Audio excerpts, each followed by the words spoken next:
I will read, to give the background of the story, I will read from Matthew 4. And Matthew 4 says, Jesus calls his disciples. As he was walking by the shore of the Lake Galilee, Jesus noticed the two fishermen who were brothers. One was nicknamed Kepha, later called Peter, and the other was Andrew, his brother. Watching as they were casting their nets into the water, Jesus called out to them and said, "Come and follow me. I will transform you into men who catch people for God." Immediately, they dropped their nets and left everything behind to follow Jesus. Leaving there, Jesus found there other men sitting in a boat, mending their nets. The two were brothers, Jacob and John, and they were with their father Zebedee. Jesus called Jacob and John to his side and said to them, "Come and follow me." And at once they left their boat and their father and began to follow Jesus Christ. Jesus ministered from place to place throughout all the province of Galilee. He taught in the synagogues, preaching the powerful news of the kingdom and healing every kind of sickness and disease among the people. His fame spread throughout all Syria. Many people who were in pain and suffering with every kind of illness were brought to Jesus Christ for their healing. They were epileptics, they were paralytics, and those tormented by demonic powers were all there, and they were all set free. Everyone who was brought to Jesus was healed. He healed them all. This resulted in massive crowds of people following him, including people from Galilee, Jerusalem, the land of Judah, the region of the 10 cities, known as the Decapolis, and beyond the Jordan River. Beginning of the Sermon on the Mount. And seeing the multitudes, he went up into the mountain. And when he was set, his disciples came unto him, and he opened his mouth and taught them, saying, "Blessed are the poor in spirit, for theirs is the kingdom of heaven. Blessed are they that mourn, for they shall be comforted. Blessed are the meek, for they shall inherit the earth.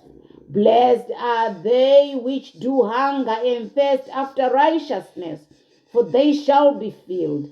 Blessed are the merciful, for they shall obtain mercy. Blessed are the pure in heart, for they shall see God. Blessed are the peacemakers, for they shall be called the children of God. Blessed are they which are persecuted for righteousness' sake, for theirs is the kingdom of heaven. Blessed are ye when men shall revile you and persecute you, and shall say all manner of evil against you falsely for my sake. Rejoice and be exceedingly glad, for great is your reward in heaven. For so persecuted they the prophets which were before you. Hallelujah. Hallelujah. Praise God. Praise God. Praise God. I have not seen in it might be an exaggeration, but rather in all the Bible, the whole Bible, I have not seen a scripture that is murdered more than this one. A scripture that is understood wrongly more than this one. Because now when people talk about, oh, blessed are the poor, they mean poor in the flesh. To say if you don't have money, if you don't have clothes to wear, if you don't have cows, then the Bible says, blessed are the poor. This is not the poverty that the Bible is talking about. The Bible is talking about that hunger for righteousness, the hunger for Jesus, the hunger for the Lord. And the Bible says you shall be filled. So before we go ahead, I would like to pray. Let us pray. Our Heavenly Father, in the mighty name of Jesus Christ, Father God, we thank you. Thank you for your word that is right for the moment, because you are always the God of the moment. Thank you, Father, for everything that you intend to teach us from this word. Thank you for strengthening our spirit. Thank you for opening our hearts up. And thank you for even healing our broken hearts. We bring all the pieces to you, Father, so that you can mend them. Because the other scripture we read before now said that we are a house that is under construction. And we know that when a house is being constructed, there are pieces of everything. There are breakages. Yeah. And sometimes there is knocking off of some parts and rebuilding them. And a house, we also understand that is built block upon block or stone upon stone. That's how a house is built. So, Father God, we are very joyful as your house is under construction, that you carry on with the work. We give you the permission to carry on your work in us until we are the perfect Holy of Holies, until we are a house worthy of your habitation. Father God, I pray that you put your words on my lips so that I will speak your will in this moment. And I also pray that you twist this word and make it suit each and every one of us. Get us to understand it the way that will help us, the way that you want it to help us, and the way that you want us to understand it. And speak the word yourself, Father, because this is your word and these are your children. I thank you, Father, for the privilege to speak into their lives. In the mighty name of Jesus Christ, I pray. Hallelujah. Amen and amen. Praise God.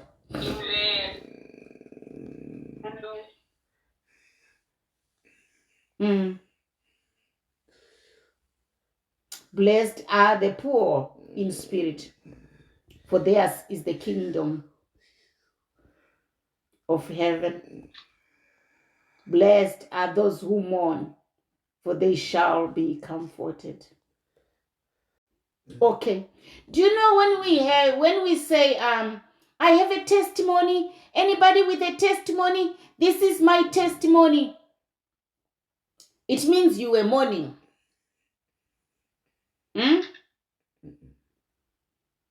And then you got the answer to your mourning. Now it's a testimony. And the word is saying, the word is saying, because you can't have a testimony if you didn't have a mourning. Yeah. So all of us, we say, I have a testimony. I have a testimony. Okay, anyone with a testimony? Oh, that if you had this testimony, there was a mourning before the testifying. So when you say a testimony, you are testifying to the goodness of God in your mourning. Yes. Hallelujah. Amen. So because everybody needs a testimony, everybody loves a testimony, the Lord is saying, blessed are they that mourn. If you have a mourn, then you are blessed. And that's the same word that Apostle Paul said. He said, brethren, count it joy if you have many monies, because your monies will strengthen you. They will bring perseverance, and that perseverance brings hope, and that hope strengthens you and keeps you going, because hoping in the Lord will never disappoint anyone. Hoping in the Lord will never disappoint anyone. And some people say, oh yeah, King Solomon wrote this in the book of Ecclesiastes, when he was saying everything is vanity, vanity, vanity. Nothing means anything at all, because I have lived in this life until this age to see the righteous being treated badly, being starving, having nothing to eat, seeing the righteous being scorned, seeing a lot of bad things happening to the righteous people. While on the other hand, I have also seen the wicked prospering. So what is life? What does all this mean? But then what King Solomon, what he was missing is that human beings are spirits. Human beings are spirits. But because we tend to mix spiritual things with physical things, we get muddled up. You were saying yesterday, you learned that everything has been given to us. And that's what the scriptures say in Lord Jesus Christ. He has the full package of everything. Hakuna baba chavachazombotipa neruoko rweseri kuchishinda nekuseri kwa Jesu. Everything passes through Jesus Christ. That's why we say in the Lord, in Jesus Christ. This in Jesus Christ. This in, because he is in us. So if he has everything and he is in us, it means everything is in us. Hallelujah. But there are principles and there are laws that governs how we access those things, or whether we access them or not. But because we are spirits, we are not limited to time, but for our own management of or processing of information and time and everything to make sense of the world and our lives, we divide our lives into, okay, the Old Testament, the New Testament, okay, before the rapture, before tribulation, after rapture, when we are in heaven, after death, life. And this is for our own sake to be able to manage information and to manage our lives and to understand the world that we live in and our makeup and our relationship with God and everything, for everything to make sense. We put time to it. But for us as spirits, there is no difference between the day created us, because we were a spirit that was breathed into our mother's womb, and we were in existence before then. That's why the word says to Jeremiah, I knew you before you were breathed in your mother's womb. And that is when I called you to grace and to glory. And my grace shall always be sufficient to you. And you understand, before you were put in your mother, before your mother said, hey, I'm pregnant, God knew you. And he had already called you. And he had already assigned everything that you are in the spirit. That's why you should be more in tune with your spirit. If you want to know who you are truly, be in tune with your spirit and cease to live for the flesh. And this word is saying, or before I knew you. So now I'm saying we get muddled up when we begin now to mix this ourselves that was known by God before we were in our mother's womb, before we were born into this physical body. The spirit that God knows is Belinda. The spirit that God knows is Todd. The spirit God that knows is Redeemed. The spirit that God knows is Kyle. The spirit God that knows is Emmanuel. That one has got everything and is complete. The Bible says it is shalom. There is nothing missing and there is nothing broken in that place. And in that place, the devil can never touch that place.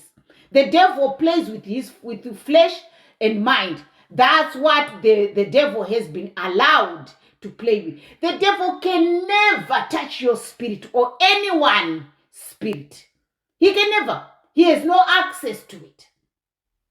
Rather, he can corrupt you so that you are blinded to the true you. But then that said, they are also children of the devil, right? Because remember, the Revelator said, when the devil was casted down, when Satan was casted down here on earth, he fell. He took some angels with him, and also he took some souls with him. Now he corrupted those souls, so they are also children who are born out of the will of the devil. Ndosaka zvichinzi musaenda kunouchikwa nen'anga, musaenda kunouchikwa nemuprofita, nokuti anokupai masouls ayabva kuna devil. Ndopamunoona some people are committed to prostitution. Some people are committed to robbery. Some people are committed to murdering. Some people, munongomuona kuti this is an animal. This is not a person. Hana unhu zvachose unhu unorizembla Mwari hana. He or she resembles the devil to the core. So what am I saying? What I'm saying is, let us not confuse who we are in the spirit. The word of God addresses the spirit. Then things will spill over from our spirit into the flesh if we abide by the principles of God. God is not sending us in a queue to say, I will answer this prayer. I will not answer this one. I will bless this one with material things. This one, I will keep poor. I will do. No! It's our ability to follow the principles of God that opens up what God has already given to us. That's what makes them to manifest in our lives. Whether people like it or not. Whether witches are there or not. But the way now we handle ourselves and the way we relate to the principles of God and our walk in the flesh is what will determine how long it will take us to get hold of that which God has already provided to us. Or if at all will ever get hold of it. But here is the thing. I am saying let us not mix the two. Things of the flesh and the spiritual things. Our fleshly being and our spiritual being. Let's not mix that. Because in the spirit we have it, we have everything. And even the Bible testifies that Father God has given us everything pertaining to this life and godliness. He has given us everything. But whether we are able to access it, whether we are able to walk in it in this present life in our flesh or not, it doesn't change the fact that we already have it in us. Hallelujah. So whether you realize that, yes, whether you realize what you have got here on earth while you are still in this flesh, or whether you only know when you go back to the Father, it doesn't matter. You have it. You have it. Whether you know it or you don't, whether you are walking in it or you are not, you have it. I have it. Everything is in me. Everything is in you. I know that for sure because the word of God is true. God doesn't lie to anybody in his word. All he does is try to lay everything out bare for us so that we can see and know what the will of God is, so that we can know how to pray in line with the word of God.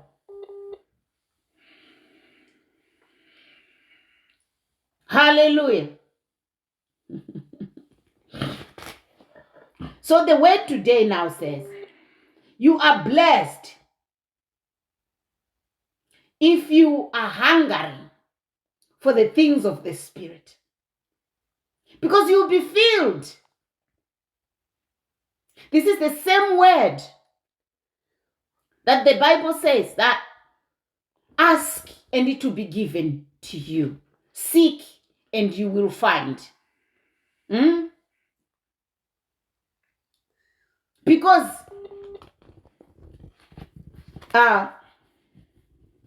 God is saying you need to hunger for things of the Spirit for you to be filled with them.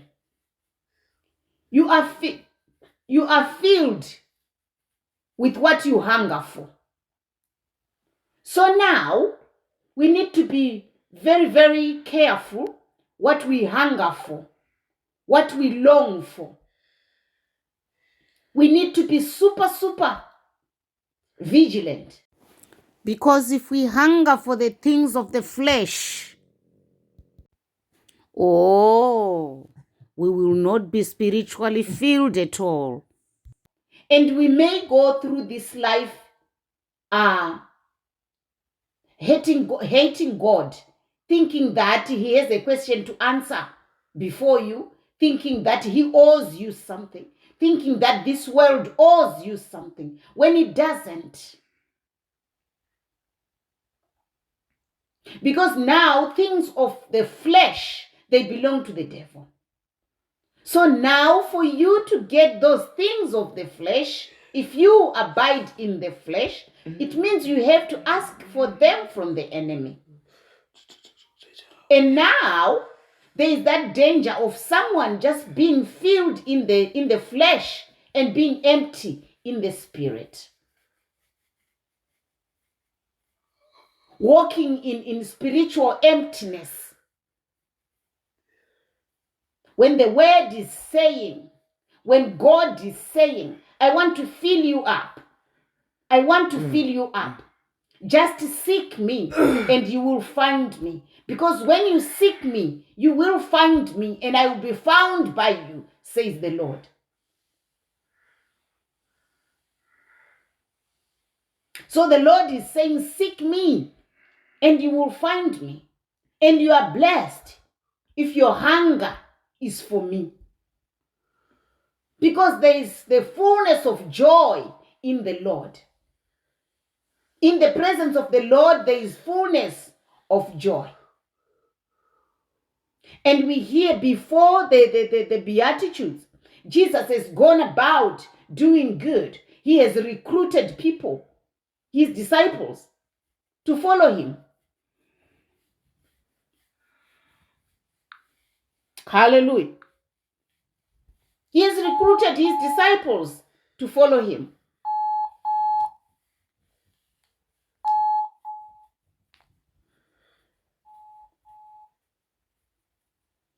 And now because people have seen his mighty deeds, they have seen miracles, some have witnessed miracles. One thing is for sure, all who were brought to Jesus, epileptics, paralytics, those who were possessed by demons, who were tormented by evil spirits, they were all healed. That's what the Bible says. The Bible says he healed them all. All who came to Jesus Christ, all who were brought to Jesus Christ were healed. Because what did they do? They hungered. And they had to seek for him. And when they found him, they found whatever they were looking for. Those who were looking for healing, they found healing. Those who were looking for liberty, they found liberty. Whatever they were looking for, they found it. And now, when they had been filled, Jesus Christ came here. He was just talking about what had already happened. He wasn't talking about a mystery. He was talking about what had just happened. And now he was giving guidelines for us who were to come later. To say, if you want to experience what these people have experienced, now, be hungry, be poor for the things of the Spirit. And then you'll be filled. Because even in the natural, you don't eat when you are full. Unless if you are a fool. You know when you've had enough and you stop eating. And when you are hungry, you don't get up to cook. You don't get up to open the fridge. You don't look for food. You don't look for food. Because you are not hungry. So now the Lord is saying, I have the full package. So for you to access what is in the package, be hungry for it. So that there is place for it to come in. So I was saying, brethren, let us be careful what we hunger for. Because if we are consumed by things of the flesh, if we are always hungering after the things of the flesh, things of the flesh, normally they belong to the enemy. So that means you are constantly interacting with the enemy. And don't be fooled. Darkness and light do not fellowship. But here Jesus Christ is saying hunger for the things of the Spirit, hunger for righteousness, hunger for the word of God, hunger for the fellowship with God himself. And then you'll be filled. Because if you don't have the hunger, there's no room for it. So create that room for the word of God. Create that desire for spiritual things. Even Apostle Paul, in one of his letters to the churches, he said, desire gifts of the Spirit. Do not fight over leadership. Do not desire to lead. Don't you know that those who are leaders, they will be judged more severely? Because for you to be a leader, it means you know what is expected. And you expect that of others. So you who expect that of others, do you fall short in the same thing that you're expecting others to do? Are you getting wrong those things that you are expecting others to get right? So now, because you are now expected to know more, because you are teaching, you are expected to understand much more what you are teaching than the people you are teaching them to. So now it's the same thing that the Lord is saying here, that hunger for things of the Spirit. Be poor in the Spirit, so that the riches of God in Jesus Christ will fill you up. Hallelujah. And then the word of God says, blessed are the meek, for they shall inherit the earth. Our God is the God of justice. So to be meek is to have power and authority and know that you have the power and authority, but choose to not exert it on people. That's what being meek is. You behave as if you are the least when you actually know that, I'm the greatest here. But you behave as if you are the least. So when you are like that, the Lord is saying you qualify to inherit the earth. Hallelujah. Amen. Praise God. Praise God. And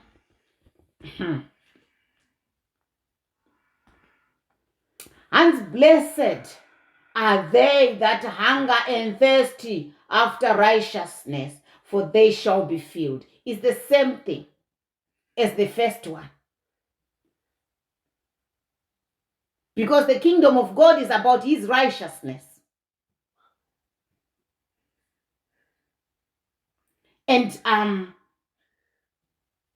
Jesus Christ is saying, when you hunger for spiritual things, when you hunger for righteousness, you'll be filled. Because he knows he is the righteousness. He is our righteousness. And he knows what he's talking about. He says, if you want me, I'll come and abide in you. And now when I abide in you, you have it all. You have it all.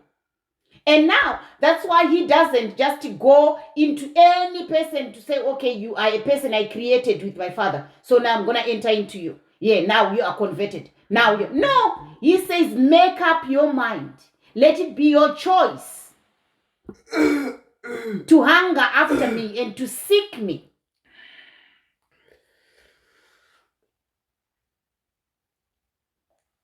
And then I'll come and abide in you.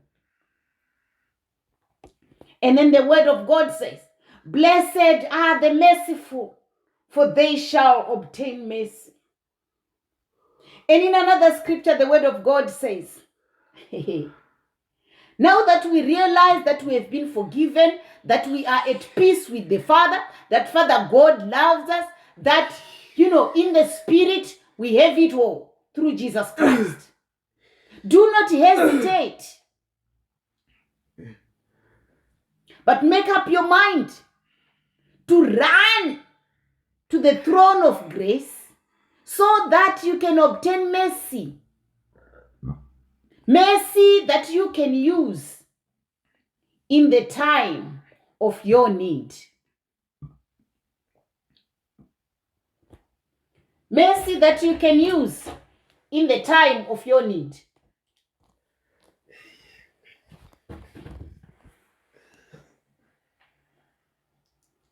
And now the Bible, Jesus himself is saying, you will only obtain that mercy if yourself you are merciful.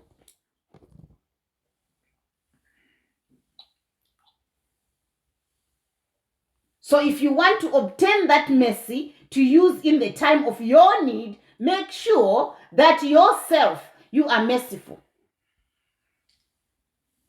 Hallelujah. Amen. Yes. Hallelujah, hallelujah, hallelujah. Praise the Lord. We see in the Bible there was a harlot called Rahab. Rahab had mercy on the men of God, on the Hebrews. He didn't sell them out, but rather she risked her own life to save them. And what did God do? He had mercy on them. He had mercy on Rahab. And now Rahab is found in the genealogy of Jesus Christ on earth.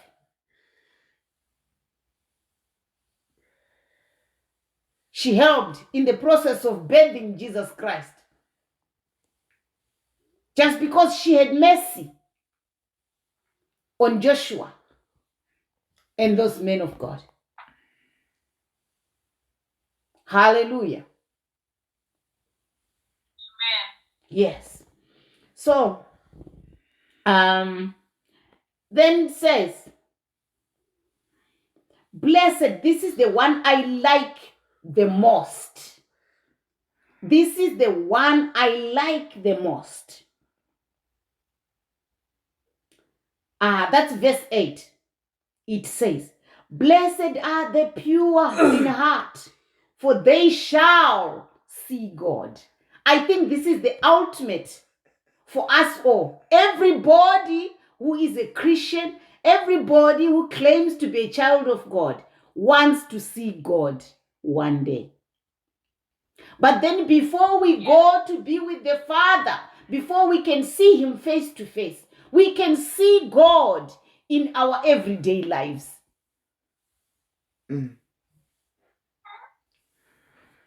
When our hearts are pure, we can see God in every day of our lives. Because I'm sure, I don't know about you, but I say that a lot of times, that I saw God today. Today I saw God. And some people, when they have had a morning and they are testifying about, their morning, they go like, oh, hallelujah, children of God. I have seen God this year. Oh, this time I've seen God in my situation. I saw God in my situation. I saw God. So the Bible is now saying, blessed are the pure at heart, for they will see God. So now, if I was to ask a question, brethren, I would say, like, how often do you see God? How often do you see God? Because he is closer to you than your nose. He is in you. How often do you see him? So now, if you don't see him often, if I don't see him often, we know what the problem is. The heart is not pure. And when the heart is not pure, it doesn't mean you are evil. It just means you have to let go of a lot of things. Sometimes there is pain in the heart. Sometimes there is brokenness in the heart. Sometimes there's bitterness in the heart. Sometimes there is evil in the heart. So what is in the heart? Because in the book of Proverbs, it says that I have hidden your word in my heart so that I will not sin against you.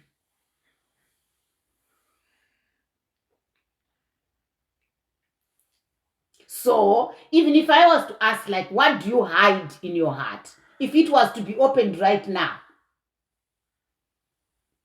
what will be found in it? Is it the word of God that will be dominating in your heart? Or in my heart? So this is the problem that we're having. These are the principles of God, in other words. He's telling us how to access spiritual things. He's telling us how to access spiritual things. Hallelujah. And then he says, blessed are the peacemakers, for they shall be called the children of God. Hallelujah. Hey! If you call yourself, if I call myself a child of God, but I have not that peacemaking ability, I don't make peace. Distraction follows me everywhere I go. There's a trail of distraction following me. Then I'm lying to myself and others. Then you're lying to us.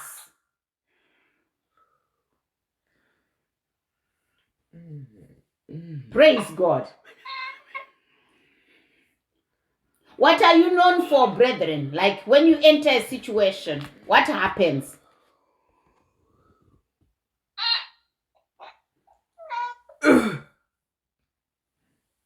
Does peace follow you? The peace of God? What happens when you enter a situation? Do you make it worse? Do you make things better? So, and remember, it's only the children of God who will inherit the earth. And we have been told to be meek. And for you to be meek, you must love peace. So now the word of God is saying you are blessed if you are a peacemaker. For you shall be called the child of God, and then you can inherit the earth. And also, the word of God says, Jesus came to his own, but his own did not receive him. But to all those who received him, they were given the power, the authority to be called the children of God. So what that word is saying is that when you have received Jesus Christ, when I have received Jesus Christ, I become a peacemaker. I become a lover of peace because Jesus Christ is the Prince of Peace. How can you have the Prince of Peace inside you? How can you have peace inside you but not have peace? Because remember, you can only give out what you have. So if you have Jesus Christ in you and you truly have his peace manifesting in your life, then everywhere you go, you are going to love peace and you are going to promote peace among the children of God, among the people of God. Hallelujah. Amen. And then the word of God on verse 10 says, Blessed are they which are persecuted for righteousness' sake, for theirs is the kingdom of heaven. Hallelujah. When you are, when you are following God's principles and you are persecuted for it, the word of God is saying you are blessed. But Apostle Paul says in one of his letters, he says, what good is it when you do bad and you are punished for it and you endure it? Or maybe you keep a good attitude when you are being persecuted for the wrongdoing. What good is it? Because you are getting what you deserve. But when you are persecuted for doing right, then the Bible says you are blessed and that you will see the kingdom of God. Hallelujah. But how many people would take kindly to being persecuted when they are right? How often do we seek to make a point? To make a point, just so you can understand that no, I'm right on this one. No, it wasn't my fault. No. Then the Lord says, if you seek your own justification, then the Lord will stand on the side. And he doesn't vindicate you anymore. Because you have already vindicated yourself.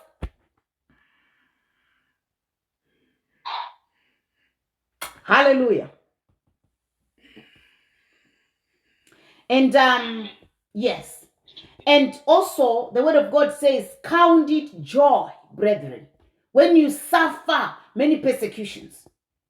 And also the Lord, before he went back, he said, now go ye therefore and preach the word, heal the sick, raise the dead, set the captives free, and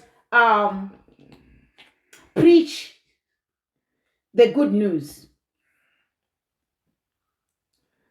And when you have done that, you experience my goodness in that signs and wonders will follow you with persecutions. He says you won't just experience the good, but the persecutions too. Why? Because he already told them, he already told us that you are blessed if you are persecuted for him. So he wants us to be blessed. That's why he said even persecutions will follow you. Because down here we still have the devil free to roam about, to go up and down, round and round, inflicting the children of God, accusing them of things. Because remember, the devil is the chief accuser of the brethren. He is. But then when the Bible says the devil is the accuser of the brethren, remember they are principles of God. So whenever we step aside the principles of God and begin to lean in our own understanding, and we begin to want to satisfy the flesh, then the Bible says,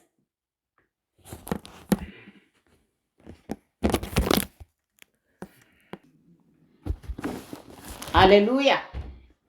Yeah, sorry about that. Amen. Yeah, it just got too much. And I know what is happening there. And the word of God says, count it joy when you suffer many persecutions. Count it joy. As long as you suffer them in the Lord, as long as you suffer persecutions for doing right. Hallelujah.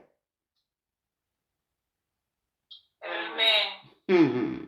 Blessed are you when men shall revile you and persecute you, and shall say all manner of evil against you falsely for my sake.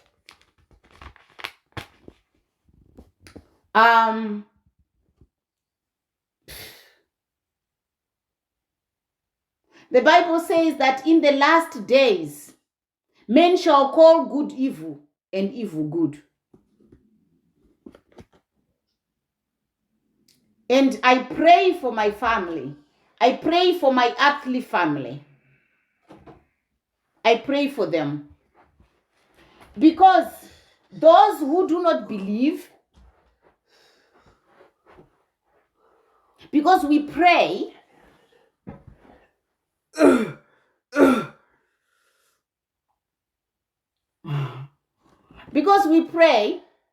and when we pray and follow God's principles, or even when God himself just has mercy on us, not because of what we do, but because who we are or whose we are.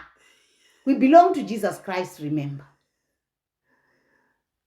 And Emmanuel's verse was talking about how the Lord is building us. We are a house still under construction, being built with Jesus Christ as the chief cornerstone.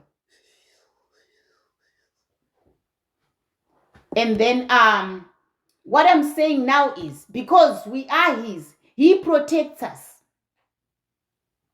before we even ask, because he knows our desires.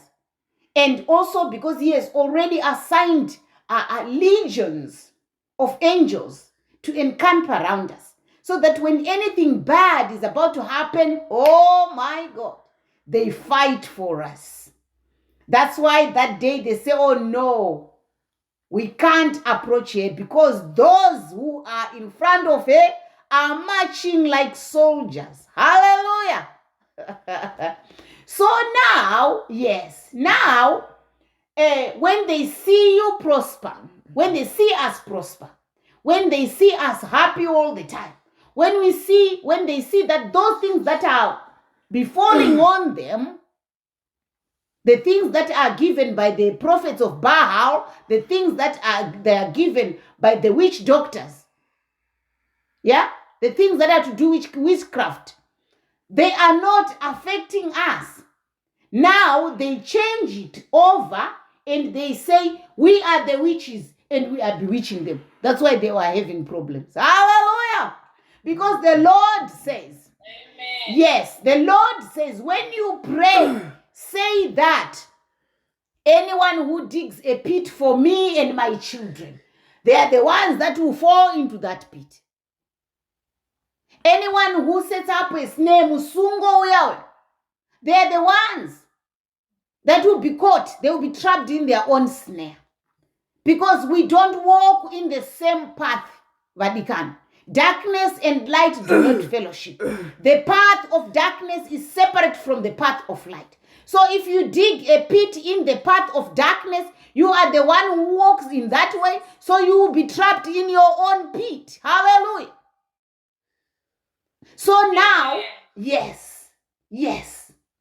So now, when the wicked now fall into that pit, they forget that is the exact pit that they themselves dug with their own hands. And now they turn around you and they say you are the witch.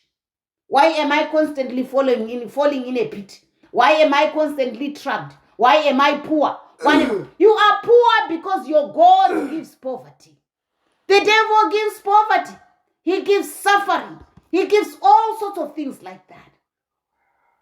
But I'm saying I pray for them. And may the Lord have mercy on them. And may he send laborers across their path so that one day they can receive their salvation before the Lord takes them home. Hallelujah. So now, every time they say things like that, the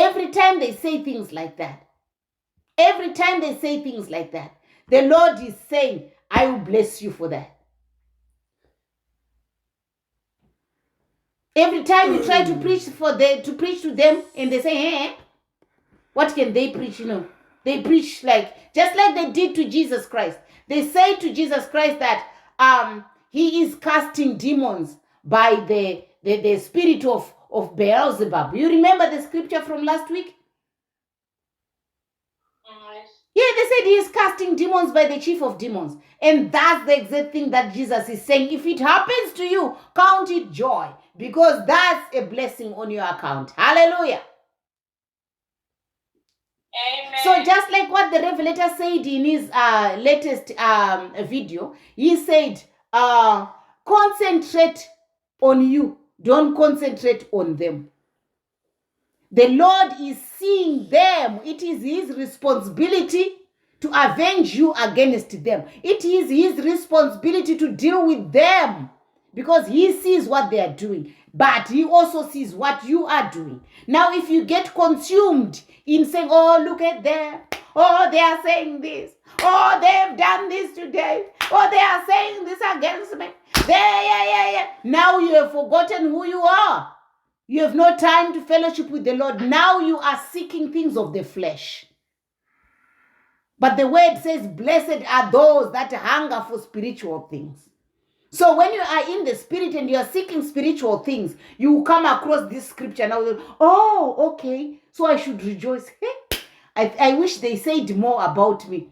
I wish they did more, so that my account can keep, flourishing with blessings, because every bad word they say against me, the child of God, in the Lord, when I'm in the Lord and they say bad, it means a blessing is coming. It means a blessing is coming. If you hear people say, oh, you hear, these days they are saying, they'll say, oh, hallelujah.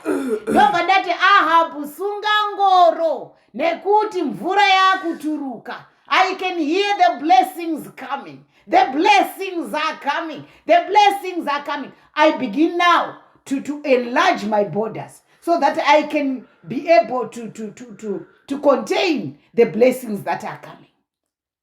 The bigger the persecution, the bigger the blessing. I have lived this, I have seen this, and I know this. I have tasted this goodness of the Lord. The Lord will never leave you alone. But in that moment when people are doing things and saying things against you, when you are trying to worship the Lord, the blessings are coming. The blessings are coming. The blessings are coming. So if I were you, brethren, I would really love those people. I would love them. Who doesn't want a blessing from the Lord? We all do. But how does the blessing from the Lord come? It's not a common blessing. It's not a common blessing. It's not a cheap blessing. It's not a perishable blessing. The word of God says, my people are perishing for lack of knowledge. Because now if we hear a bad word from those people, we are crying, we don't sleep, we are looking for people to tell where they are saying this, oh yeah, they have said that, and the next time they talk to us, we're like, hello.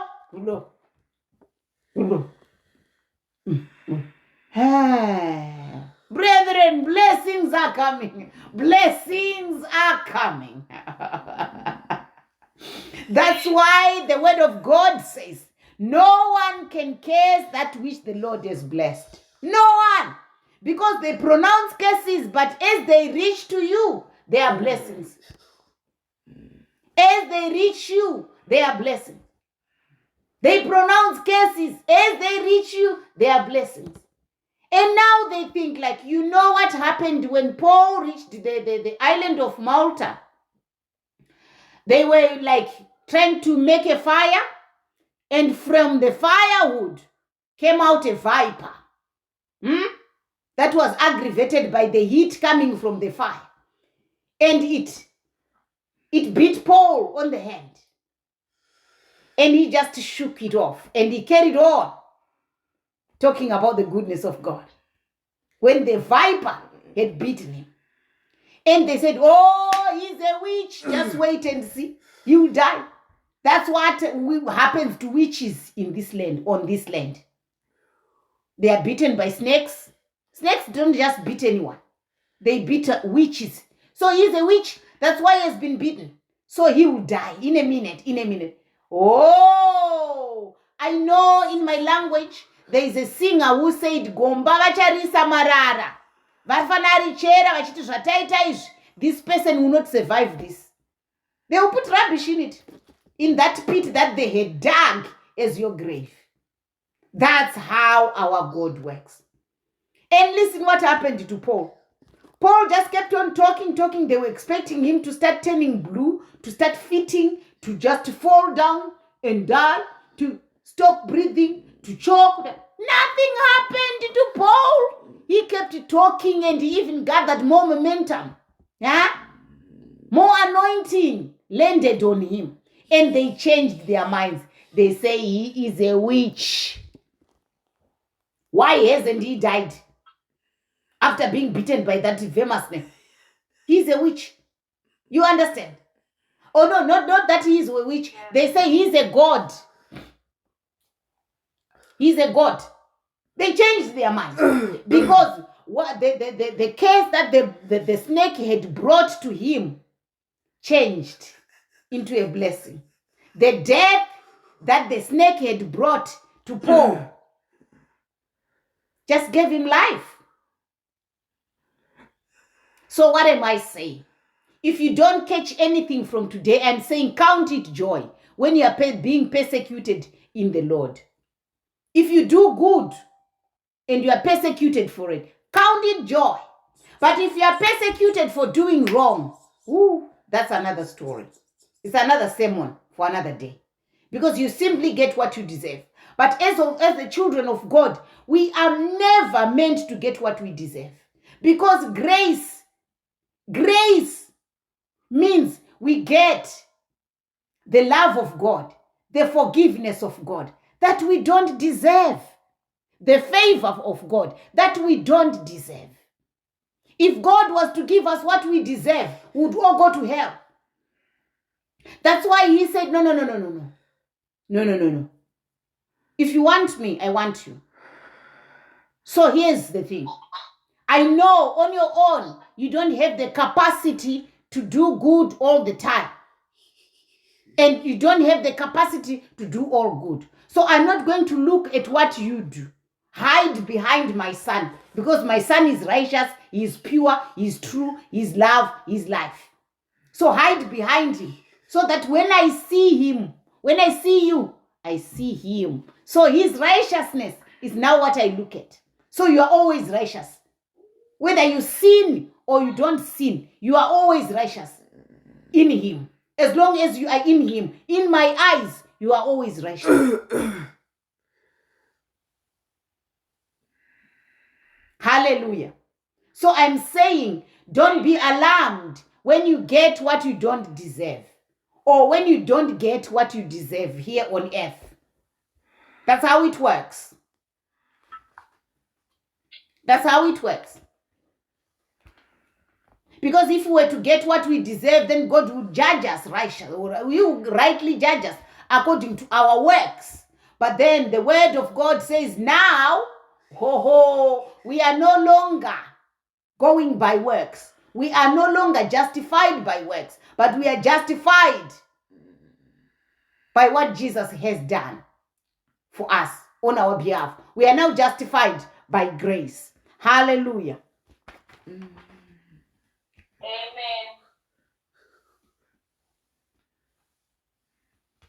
Amen.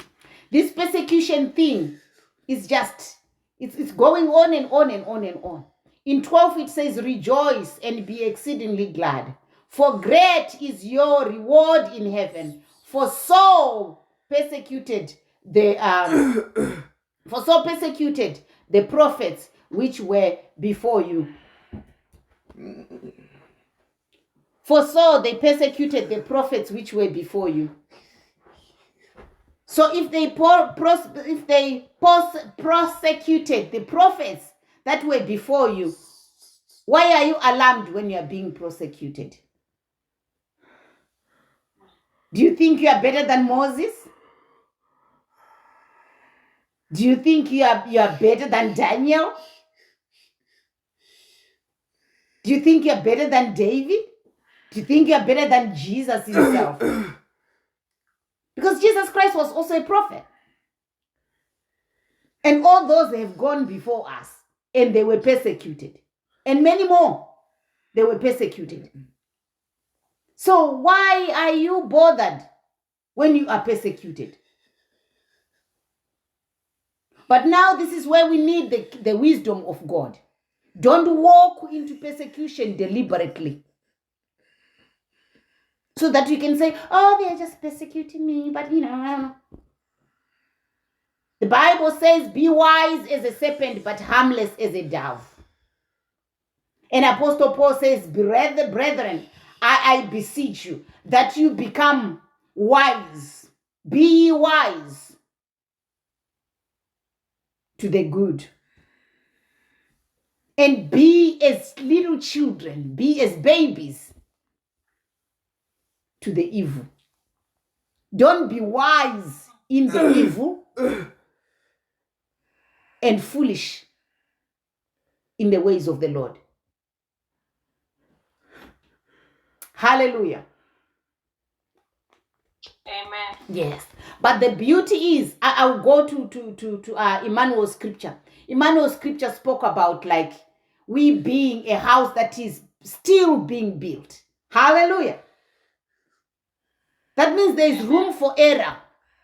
But when we err, let's quickly run before the Lord and denounce the error and ask for forgiveness and quickly be reconciled with the Father, so that the devil will not catch us on our own. Yes. Because if he catch us while we are on our own, oh my God, disaster. Disaster. And like I said earlier, in a building work, in a construction site, it is known that a construction site, when you enter a construction site, whether you are a builder or you are just a visitor, a supervisor, whoever you are, you have to put on a work suit with a helmet, because there are things that, falling all the time, something's flying in the air. You understand, children of God? So to those who do construction properly, you don't enter a construction site without protective clothing. And now, because we are in the construction site and we are their construction site, in Ephesians 6, Apostle Paul says that now finally, brethren, you have heard all these things that the Lord said we need to do in order to stay in constant fellowship with him. And he says, after you have done all those things, now put on the full armor of God. Put on the full armor of God. Because you are in the construction site. Put on the full armor of God. So that when those things that fly in the air, things that, however they come, wherever they come from, If they come from the ground, you have got your boots on, your work boots on. If they come from the side, you have got your work suit. And the work suit, the material of the work suit is very, very tough. So that even if a machete drops on you, it will just cut that trousers, that work suit, but it will not cut your flesh. You have a helmet so that whatever flies up, whatever is flying in the air, a piece of asbestos, a piece of brick, it falls on the helmet, and that protects your head. And you have the builder's gloves are different from the dishwashing gloves. They are different from the garden gloves. They are super hard, made of tough leather. Tough, very tough leather. So it doesn't matter, even if he touches something that is sharp, that will hurt the glove but will not hurt their hand. So the scripture, yes, it goes with Ephesians 6 that says, like, finally, brethren, you have heard the will of the Lord, you have heard how you ought to walk. But even though you now know all these things, you still need to protect yourselves because you have been told to expect persecution. So now put on the full armor of God. And the full armor of God just depicts Jesus Christ from head to toe. So that when you have the covering of Jesus Christ from head to toe, you have nothing to worry about. Because you are now completely in Him. From head to toe, you are completely in Christ Jesus. So now if the devil tries to play with your mind, the helmet of salvation is there and is protecting your mind. And you begin to throw scriptures at him. It is written, it is written. No, I know who you are. I know who you are. It is written. Hallelujah. And now if he throws an arrow, if he throws an arrow towards you, you already have that waistcoat, of faith. You have it. You are covered, completely covered. If he wants to put thorns and thistles in your way, you have got those shoes of peace, which is the word of God. So you will know how to navigate tricky areas in the Lord. Hallelujah. So, yeah, this is just all that I have for today. This is all that the Lord has given me to give you. So I really thank the Lord for the word. I thank the Lord for the word because I think it is full of encouragement. It is full of direction.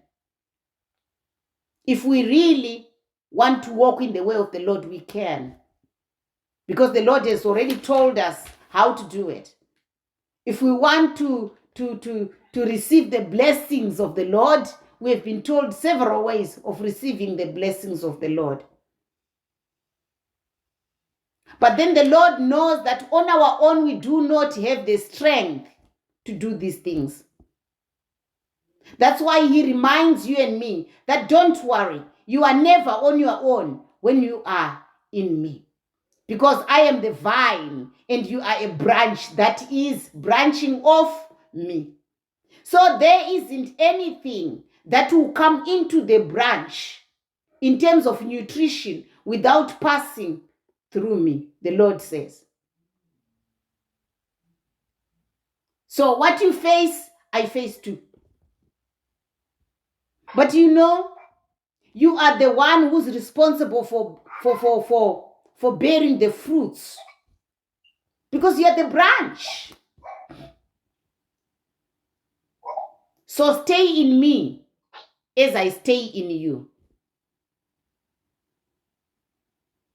So that whatever comes to attack you, it also comes to attack me. So I'm the master attacker. I'll do it on your behalf. You don't have to lift a finger. If anything is heavy for you, if anything is like for you, just give it to me. And I give you the real deal. And I like the scripture that says, if you have any ashes, Ashes, for you to have ashes, something must burn, totally burn, so that you have ashes. So what has been burnt in your life? He says, give me the ashes of whatever has been burnt in your life so that I can give you beauty. For every ash that you give me, I give you beauty. Every ash, beauty. And we cannot count ashes. They are powder. So the more your ashes, the more the beauty from the Lord. If you follow the principles. So I just want to thank you for the time that you gave me, and thank you for listening. That's all I have, and I sign out. Thank you.